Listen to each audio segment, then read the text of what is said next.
Hello दोस्तों, नमस्कार। स्वागत है एक बार फिर से आप सभी के अपने प्रिय चैनल पर। दोस्तों आपको बता दें जो अभी की सबसे बड़ी खबर आ रही है, जहां पर ब्रिक्स मीटिंग में चीनी अधिकारी की घनघोर बेइज्जती, दरवाजे पर सुरक्षा कर्मी ने रोका, चाहकर भी कुछ ना कर सके शी जिनपिंग। जी हाँ दोस्तों, सबसे बड़ी खबर। और इसी बीच आपको बताएंगे जहां पर चंद्रयान 3 की लैंडिंग के बाद बदले पाकिस्तानी नेता फवाद चौधरी के सुर। अब क्या कहा दोस्तों फवाद चौधरी ने, सबसे पहले आपको बताएंगे। पहले उड़ाया करता था मजाक, साथ ही साथ आपको बताएंगे जहां प्रधानमंत्री नरेंद्र मोदी जी ने दक्षिण अफ्रीका में चल दिया ऐसा दाब, फेल हुई जिनपिंग की चाल। बताएंगे कैसे दोस्तों, सारी जानकारी आपको बताने वाले हैं। बने रहिएगा वीडियो के अंत तक। लेकिन खबरों में आगे बढ़ने से पहले अगर आपको भी चंद्रयान 3 के सक्सेसफुली लैंड होने पर विश्वास था, भारतीय सेना पर पूरा विश्वास है, तो इस वीडियो को भी कर दीजिए लाइक, चैनल को कर दीजिए सब्सक्राइब, बेल आइकन दबाइए, साथ ही कमेंट बॉक्स में लिख दीजिएगा जय हिंद। जी हाँ दोस्तों, तो चलते हैं पहली और सबसे बड़ी खबर की तरफ, जहां ब्रिक्स मीटिंग में चीनी अधिकारी की घनघोर बेइज्जती, दरवाजे पर सुरक्षा कर्मी ने रोका, मन महसूस कर रह गए शी जिनपिंग, चाहकर भी कुछ न कर सके चाइनीज राष्ट्रपति। जी हाँ, दक्षिण अफ्रीका के जोहान्सबर्ग में 15वें ब्रिक्स सम्मेलन का आयोजन किया जा रहा है। इस दौरान यहाँ पहुंचे चीनी राष्ट्रपति शी जिनपिंग को एक अजीब हालात का सामना करना पड़ा। जी हाँ, सोशल मीडिया पर इससे जुड़ा एक वीडियो जमकर वायरल हो रहा है। ब्रिक्स मीटिंग के दौरान चीनी राष्ट्रपति को एक असहज कर देने वाली स्थिति का सामना करना पड़ गया, जब उनके एक स्टाफ को वहां के सुरक्षा कर्मियों ने जबरदस्ती रोक दिया गया। वायरल वीडियो में दिख रहा है कि ब्रिक्स सम्मेलन में शामिल होने के लिए जब शी जिनपिंग सेंट डन कन्वेंशन सेंटर के अंदर रेड कारपेट से जा रहे थे, तभी उनके ठीक पीछे आ रहे चीनी अधिकारी को रोक लिया गया। शी जिनपिंग के साथ मौजूद अधिकारी ने दरवाजे को पार करने की खूब कोशिश की, मगर वहां मौजूद सुरक्षा कर्मियों ने ऐसा नहीं होने दिया। शुरुआत में इस घटना से अनजान शी जिनपिंग चलते रहे, लेकिन अचानक हुए शोर के बाद उन्हें इसका आभास हुआ। वो इस दौरान 2 बार पलटे। इस वीडियो में साफ दिखाई दे रहा है कि बीच बीच में रुक रुक कर चीनी राष्ट्रपति पीछे देख रहे हैं, लेकिन सुरक्षा गार्ड ने उनसे पहले दरवाजों को बंद कर दिया था, इसीलिए वो कुछ समझ नहीं पाए। जी हाँ दोस्तों, वीडियो में क्लियर देखा जा सकता है कि बीच बीच में रुक कर चीनी राष्ट्रपति शी जिनपिंग पीछे देख रहे हैं, लेकिन दक्षिण अफ्रीका के सिक्योरिटी अधिकारियों ने चीनी अधिकारी को अंदर नहीं जाने दिया। अब ऐसे में दोस्तों, साउथ अफ्रीका के राष्ट्रपति द्वारा आयोजित किए जा रहे इस ब्रिक्स सम्मेलन में चाइनीज राष्ट्रपति के अधिकारी को इस प्रकार से रोका जाना कहीं ना कहीं ये वास्तव में दिखाता है कि तुम सब हमारे लिए बराबर हो, हम किसी के लिए स्पेशल ट्रीटमेंट नहीं देने वाले। बहरहाल दोस्तों, इसी बीच जो सबसे बड़ा ध्यान पूरी दुनिया का पीएम मोदी जी ने खींचा, वो ये है दोस्तों, भारतीय राष्ट्र ध्वज के प्रति सम्मान प्रदर्शित करते हुए प्रधानमंत्री नरेंद्र मोदी ने बुधवार को यहाँ ब्रिक्स की एक बैठक के मंच पर उनके खड़े होने के स्थान को चिन्हित करने के लिए वहाँ पर तिरंगा लगाया गया, जिससे ये पता चल सके कि भारत के प्रधानमंत्री यहाँ खड़े होंगे। लेकिन दोस्तों, प्रधानमंत्री नरेंद्र मोदी जी ने देखा कि भारत का झंडा जमीन पर पड़ा हुआ है। जैसे ही उनकी नजर उस झंडे पर पड़ी, पीएम मोदी जी तुरंत झुके दोस्तों और झंडे को उठाया और उसको फटाफट अपने जेब में रखा। यानी कि दोस्तों, उन्होंने पूरे दुनिया के सामने दिखाया है कि देश प्रेम हकीकत में होता क्या है। उन्होंने पूरी दुनिया को बताया। दोस्तों, इसके बाद भी आपको बता दें कि ब्रिक्स सम्मेलन की असिस्टेंट भी आई पीएम मोदी जी से, वो झंडा भी मांगा। उसके बाद भी पीएम मोदी जी ने अपना भारत का झंडा नहीं दिया, उन्होंने उसको जेब में ही रख करके दिखा दिया कि हम तिरंगे से हैं, तिरंगा हमसे नहीं। जी हाँ, और तिरंगे का जो सम्मान है दोस्तों, वो एक एक भारतीय जानता है कि आज भारत के तिरंगे की क्या वैल्यूज। अगर आप भी मानते हैं तो कमेंट में झंडा ऊंचा रहे हमारा जरूर कहिएगा दोस्तों। जय हिंद साथ में कह दीजिएगा। चलते हैं अगली बड़ी खबर की तरफ, जहां चंद्रयान 3 की सक्सेसफुली लैंडिंग के बाद बदले पाकिस्तानी नेता के सुर। इसरो का मजाक उड़ाने के बाद अब कर रहा जमकर तारीफ। जी हाँ दोस्तों, कोई और नहीं, हम भी फवाद चौधरी की बात कर रहे हैं, जो लगातार चंद्रयान का मजाक उड़ा रहा था। जी हाँ, भारत के चंद्रयान 3 ने चांद की सतह पर अपने निर्धारित समय पर सफलता पूर्वक लैंडिंग कर ली है। चांद पर सफलता पूर्वक सॉफ्ट लैंडिंग करने वाला भारत दुनिया का चौथा देश बन गया है। ऐसे में दुनिया भर से भारत और इसरो के लिए बधाई संदेश आ रहे हैं। इसी बीच हमेशा से इसरो का मजाक उड़ाने वाले पाकिस्तानी ने भी चंद्रयान 3 के सफल लैंडिंग पर बधाई दे दी। जी हाँ, दरअसल पाकिस्तान के पूर्व मंत्री फवाद हुसैन चौधरी, जिन्होंने 2019 में चंद्रयान 2 की विफलता पर इसरो और भारत सरकार का मजाक उड़ाया था, अब उन्होंने भी इसरो को बधाई दी है। फवाद हुसैन चौधरी ने ट्विटर पर कहा कि चंद्रमा पर चंद्रयान 3 का उतरना इसरो के लिए कितना बड़ा क्षण है। मैं इसरो के अध्यक्ष श्री सोमनाथ के साथ कई युवा वैज्ञानिकों को इस क्षण का जश्न मनाते हुए देख सकता हूँ। केवल सपनों वाली युवा पीढ़ी ही दुनिया को बदल सकती है। बहुत बहुत शुभकामनाएं। जी हाँ दोस्तों, आपको बता दें कि इससे पहले भी फवाद चौधरी ने अपने देश से बुधवार शाम को चंद्रयान 3 की चंद्रमा लैंडिंग का प्रसारण करने का आग्रह किया था। उन्होंने ट्वीट करते हुए लिखा था कि पाक मीडिया को कल शाम 6:15 पर चंद्रयान की चंद्रमा पर लैंडिंग को लाइव दिखाना चाहिए। इतना ही नहीं, फवाद चौधरी ने आगे भारत को बधाई देते हुए कहा था कि मानव जाति के लिए ऐतिहासिक क्षण, विशेष रूप से भारत के लोगों, वैज्ञानिकों और अंतरिक्ष समुदाय के लिए। बहरहाल दोस्तों, कभी जो चंद्रयान 2 का मजाक उड़ाया करता था, चंद्रयान का मजाक उड़ाया करता था दोस्तों, भारत के प्रधानमंत्री नरेंद्र मोदी जी का उड़ाया करता था मजाक, आज वो पाकिस्तान भारत की जमकर तारीफ कर रहा है, या यूं कह ले कि ना चाहते हुए भी वो भारत की तारीफ कर रहा है। भारत ने इतना ज्यादा ऑब्सेस कर दिया है दोस्तों पाकिस्तान को कि अब वो भारत की बिना तारीफ किए तो जा ही नहीं सकता। बहरहाल, अगर आपको भी भारतीय होने पर गर्व है तो दोस्तों इस सब के पीछे सबसे बड़ा हाथ आप किसका मानते हैं, जो आज भारत लगातार एक से एक नई ऊंचाइयों को छू रहा है। अगली खबर की बात करें, जहां इसी से जुड़ी खबर की चांद पर दिखा भारत का दमखम, तो चंद्रयान 3 की सफलता पर नासा, ईसा स्पेस एजेंसियों ने भी दे दी बधाई। दोस्तों इन्होंने क्या कहा वो आपको हम बताते हैं। भारत की इस कामयाबी पर अमेरिकी स्पेस एजेंसी नासा ने बधाई दी। नासा के प्रशासक बिल नेल्सन ने कहा कि आपको चंद्रमा के दक्षिणी ध्रुव पर सफल लैंडिंग के लिए बधाई। इसरो चंद्रमा पर अंतरिक्ष यान की सफलता पूर्वक सॉफ्ट लैंडिंग करने वाला चौथा देश बनने पर भारत को बधाई। हमें इस मिशन में आपका भागीदार बनकर खुशी हो रही है। दरअसल नासा के एंटीना दुनिया भर में फैले हैं। चंद्रयान मिशन के दौरान इसरो और यूरोपीय स्पेस एजेंसी यानी ईसा की ओर से मदद मिल रही थी। जी हाँ दोस्तों, साथ ही साथ ईसा ने क्या कहा वो आपको बता दें। ईसा के डायरेक्टर जोसेफ एश बेकर ने इसरो को बधाई दी। उन्होंने कहा कि अविश्वसनीय है, अनबिलीवेबल है। भारत के सभी लोगों और इसरो को बधाई हो। ये नई तकनीकों को प्रदर्शित करने और किसी अन्य खगोलीय पिंड पर पहली सॉफ्ट लैंडिंग करने का अनोखा तरीका है। शाबाश, मैं पूरी तरह प्रभावित हूँ। जी हाँ दोस्तों, ऐसे में आप लोग भी इसरो को दोस्तों जम कर कांग्रेचुलेशन, जम कर बधाइयां दीजिए कमेंट के माध्यम से। अगली खबर की बात करें, जहां प्रधानमंत्री मोदी जी ने दक्षिण अफ्रीका में चला ऐसा दाव, फेल हुई जिनपिंग की चाल, ब्रिक्स विस्तार को भारत का समर्थन। जी हाँ, दक्षिण अफ्रीका के सबसे बड़े शहर जोहान्सबर्ग में ब्रिक्स सम्मेलन का आगाज हुआ। ब्राजील, रशिया, भारत, चाइना और दक्षिण अफ्रीका के संगठन ब्रिक्स का ये सम्मेलन इस बार काफी अहम है दोस्तों। सम्मेलन के विस्तार इस बार सबसे बड़ा मुद्दा है और प्रधानमंत्री नरेंद्र मोदी जी ने इस मसले पर चाइना को क्लीन बोल्ड कर दिया। जी हाँ दोस्तों, सही सुना आपने, पीएम मोदी जी ने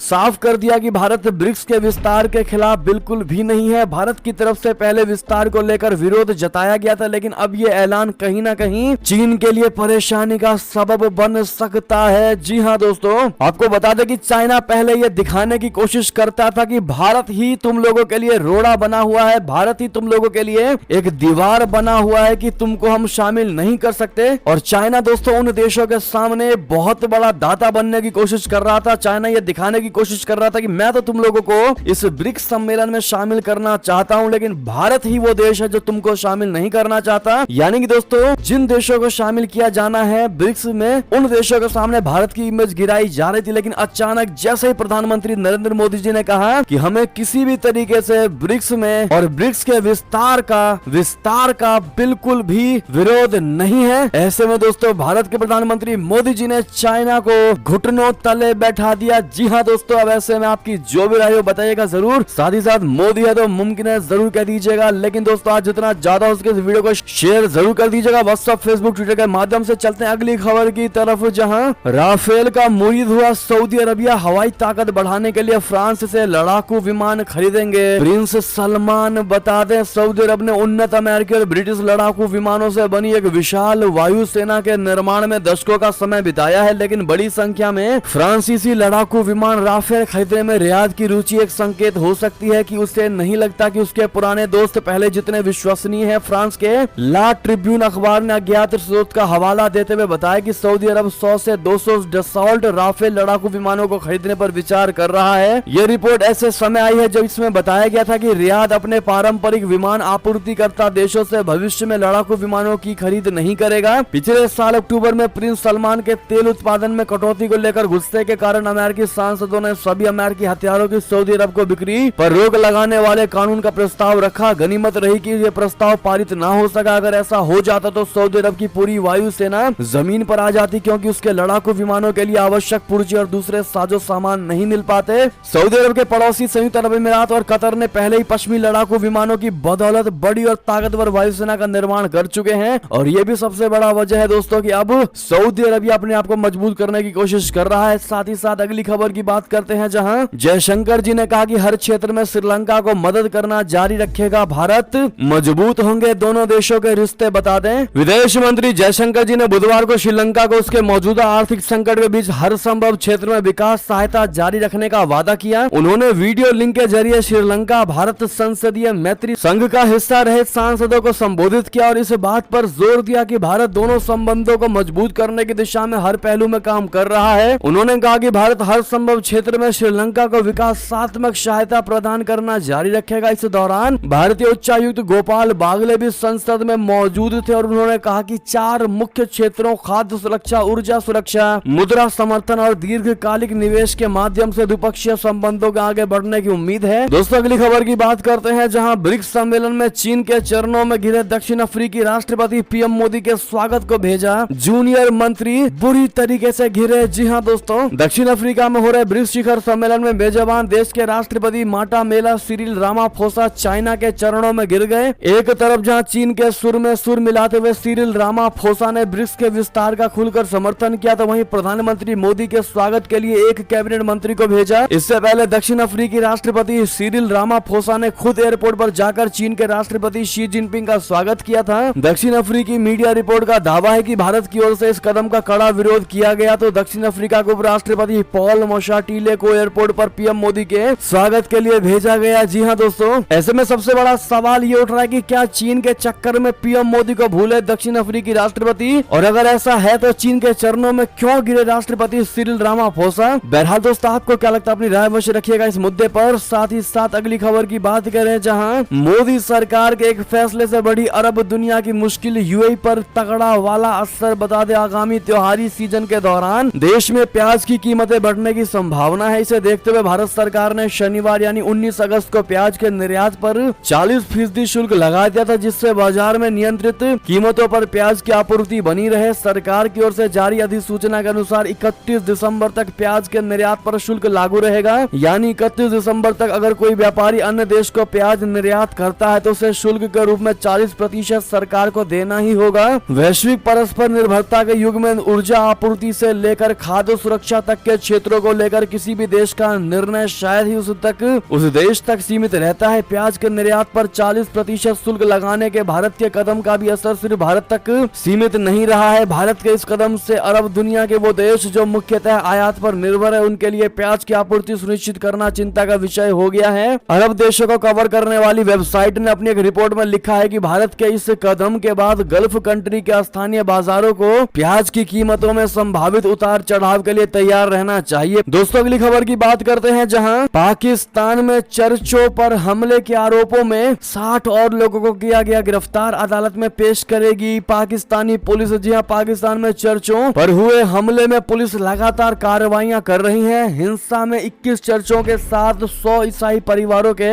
घर जला दिए गए थे। वहीं इस मामले में 60 और लोगों को गिरफ्तार किया है। वहीं अब हिरासत में लिए गए संदिग्धों की कुल संख्या 200 से अधिक हो गई है। पंजाब की प्रांतीय राजधानी लाहौर से 130 किलोमीटर दूर फैसलाबाद जिले के झरनवाला शहर में इस निंदा के आरोप में भीड़ ने पिछले हफ्ते 21 चर्चों और ईसाइयों के कई घरों में तोड़फोड़ और आग लगा दी थी। अगली खबर की बात करें, जहां लद्दाख में चाइना के 72 मिलिट्री सैटेलाइट की दादागिरी अब होगी खत्म, काबू में रहेगी ड्रैगन की हरकत। जी हां दोस्तों, चंद्रयान 3 की सफलता भारत के लिए कई मायनों में एक बड़े बदलाव का प्रतीक बनेगी। विकास की नई राहें खुलने के अलावा चंद्रयान 3 की कामयाबी बॉर्डर की सुरक्षा के मोर्चे पर भी काफी मददगार साबित होगी। लद्दाख व दूसरे क्षेत्रों में चाइना ने बॉर्डर पर नजर रखने और भारतीय सेना की गतिविधियों का पता लगाने के लिए 72 मिलिट्री सैटेलाइट छोड़ रखे हैं। चंद्रयान 3 की सफलता के बाद ड्रैगन की दादागिरी खत्म की जा सकेगी, शत्रु राष्ट्र की हरकत काबू में रहेगी। स्पेस कमीशन के सदस्य डॉक्टर किरण कुमार ने बताया कि चंद्रयान की सफलता के बाद चाइना जो बहुत कम अंतराल पर बॉर्डर के किसी न किसी हिस्से में घुसपैठ का प्रयास करता रहता है, उसकी सेना की मिनट टू मिनट मूवमेंट का पता चल सकेगा। भारत चाइना को अपनी क्षमता दिखा सकता है। पाकिस्तान और दूसरे देशों से लगती सीमा पर भी सटीक निगरानी हो सकेगी। जी हां, डॉक्टर किरण कुमार ने बताया कि भारत चाइना सीमा पर सर्विलांस करने में चंद्रयान 3 लेकिन बहुत मददगार साबित होगा। भारत चीन सीमा पर कुछ वर्षों से घुसपैठ की गतिविधियां बढ़ रही हैं। चीन की सेना के भारतीय क्षेत्र में आने की खबरें आती रहती हैं। पिछले दिनों लोकसभा में अविश्वास प्रस्ताव पर बहस के दौरान कांग्रेस सांसद मनीष तिवारी ने चाइना से लगती सीमा पर पेट्रोलिंग पॉइंट्स को लेकर केंद्र सरकार से कई सवाल भी पूछे थे। बहरहाल अब दोस्तों लगातार चाइना पर पैनी नजर रख सकेगा अपना भारत,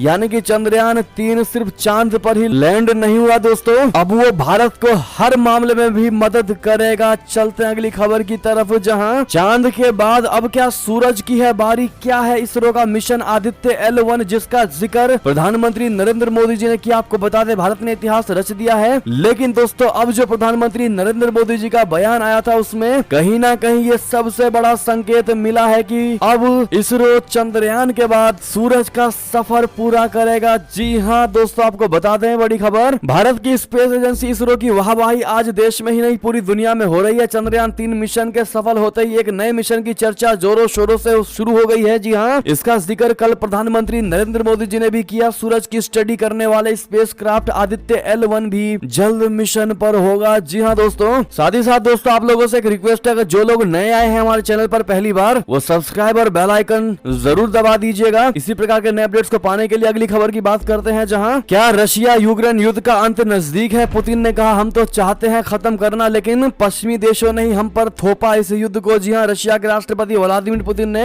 अपने देश पर प्रतिबंधों को लेकर पश्चिमी देशों पर निशाना साधा। साथ ही साथ उन्होंने यूक्रेन के अनाज निर्यात को अस्थायी रूप से बंद करने की भी चेतावनी दी। दक्षिण अफ्रीका में आर्थिक शिखर सम्मेलन के उद्घाटन के दिन पुतिन ने यह बातें कही। पुतिन ने कहा कि मॉस्को पश्चिम की ओर से छेड़े गए युद्ध को समाप्त करना चाहता है। उन्होंने कहा कि दुनिया में आधिपत्य बनाए रखने की कई पश्चिमी देशों की इच्छा ने यूक्रेन में गंभीर संकट पैदा किया। यूक्रेन में रशिया की कार्यवाही केवल पश्चिमी की ओर से विनाश के युद्ध को रोकने को लेकर है। जी हाँ, पुतिन ने कहा कि इन तथ्यों को ध्यान में रखते हुए 18 जुलाई से हमने तथाकथित समझौते के आगे बढ़ने से इनकार कर दिया। रशिया के राष्ट्रपति ने कहा कि हम इस यानी समझौते पर वापस आने के लिए तैयार होंगे, लेकिन तभी जब रूसी पक्ष के प्रति सभी दायित्व वास्तव में पूरे होंगे। साथ ही साथ एक और खबर की बात करें, जहां पाकिस्तानी राष्ट्रपति ने आम चुनाव की तारीख तय करने के लिए शीर्ष चुनाव अधिकारी को लिखा पत्र। दुविधा में ECP। बता दें पाकिस्तान के राष्ट्रपति आरिफ अलवी ने बुधवार को देश के शीर्ष चुनाव अधिकारी को आगामी आम चुनाव की तारीख तय करने के लिए बैठक करने के लिए पत्र लिखा। अलवी ने मुख्य चुनाव आयुक्त यानी सिकंदर सुल्तान राजा को पत्र लिखकर नेशनल असेंबली के भंग होने के 90 दिनों के भीतर आम चुनाव की तारीख तय करने की संवैधानिक आवश्यकता का हवाला दिया। नेशनल असेंबली को 9 अगस्त को भंग कर दिया गया था, जिसके तहत पाकिस्तान चुनाव आयोग के लिए विधानसभा भंग होने के 90 दिनों के भीतर चुनाव कराना अनिवार्य हो गया। अलवी के सोशल मीडिया हैंडल से पोस्ट किए गए पत्र के मुताबिक राष्ट्रपति ने CEC को आम चुनाव के लिए उचित तारीख तय करने के लिए आज एक बैठक आयोजित करने के लिए पत्र लिखा है। साथ ही साथ दोस्तों एक और खबर की बात करते हैं, जहां व्लादिमीर पुतिन ने गद्दार एयरफोर्स चीफ सुरोविकिन को किया बर्खास्त। सीरिया का शैतान नाम से था ये कुख्यात। जी हाँ, रूसी राष्ट्रपति व्लादिमीर पुतिन ने गद्दार जनरल सरगेई सुरोविकिन को एरोस्पेस चीफ के पद से बर्खास्त कर दिया है। सरगेई सुरोविकिन को वैगनर विद्रोह के बाद से ही हिरासत में ले लिया गया था। उन पर वैगनर चीफ येवगेनी प्रिगोजिन का साथ देने का आरोप लगा था। रूसी जांच एजेंसियों ने दावा किया था कि जनरल सुरोविकिन को विद्रोह के बारे में हफ्तों पहले से पता था, लेकिन उन्होंने पुलिस को यह जानकारी न देकर देशद्रोह किया। 23 जून को प्रिगोजिन के नेतृत्व में हजारों वैगनर लड़ाकों ने मॉस्को की ओर कूच किया था। उनका मकसद पुतिन को रूस की सत्ता से हटाकर तख्ता पलट करना था। जी हाँ दोस्तों, साथ ही साथ अगली खबर की बात करें, जहां LIC की सुपर हिट पॉलिसी हर महीने मिलेगी 16,000 रुपए की पेंशन, बस एक बार देना होगा पैसा। बता दें जीवन बीमा निगम यानी LIC लाइफ इंश्योरेंस कॉर्पोरेशन हर वर्ग के निवेशकों के लिए कई आकर्षक पॉलिसियां लाता रहता है। देश में बड़ी संख्या में निवेशक सुरक्षित निवेश के लिए LIC पॉलिसियों पर भरोसा करते हैं। प्राइवेट सेक्टर में काम करने वालों को पेंशन की सिक्योरिटी रिटायरमेंट के बाद नहीं मिलती। ऐसे में रिटायरमेंट प्लानिंग पहले से करना जरूरी हो जाता है। अब मार्केट में रिटायरमेंट फंड बनाने के लिए कई निवेश के ऑप्शन मौजूद हैं। LIC जीवन अक्षय पॉलिसी भी इसमें एक शामिल है। दोस्तों आपको बता दें कि रिटायरमेंट प्लानिंग के लिए भी आप इस प्लान को चुन सकते हैं। इस योजना में आप जितना ज्यादा पैसा निवेश करेंगे आपको उतनी ही अधिक पेंशन मिलेगी। आप न्यूनतम 1 लाख रुपए से निवेश कर सकते हैं तथा न्यूनतम आयु 30 साल होनी चाहिए। अगर आप इस स्कीम में 5 लाख रुपए निवेश करते हैं तो आपका सालाना 28,625 रुपए का रिटर्न मिलता है, यानी 2315 रुपए हर महीने, 6,988 रुपए तिमाही। छमाही बात करें तो 14,088 रुपए पेंशन मिलती है। जी हाँ दोस्तों, मिलती है यानी मिल पाएगी। बाकी सारी जानकारियां स्क्रीन पर आप देख ही पा रहे होंगे। बहरहाल ये थे कि सारी बड़ी खबरें। आपको हमारी खबर कैसी लगी, आशा करता हूँ बहुत अच्छी लगी होगी। अगर अगर थोड़ी भी अच्छी लगे तो इस वीडियो को भी अपने भाई बंधुओं में व्हाट्सएप फेसबुक ट्विटर के जरिए पूरे भारत में शेयर करना बिल्कुल भी मत भूलिएगा और भी कर दीजिए इस वीडियो को लाइक, चैनल कर दीजिए सब्सक्राइब, बेल आइकन दबाइए, साथ ही कमेंट बॉक्स में लिख दीजिएगा जय हिंद जय भारत। और यहाँ तक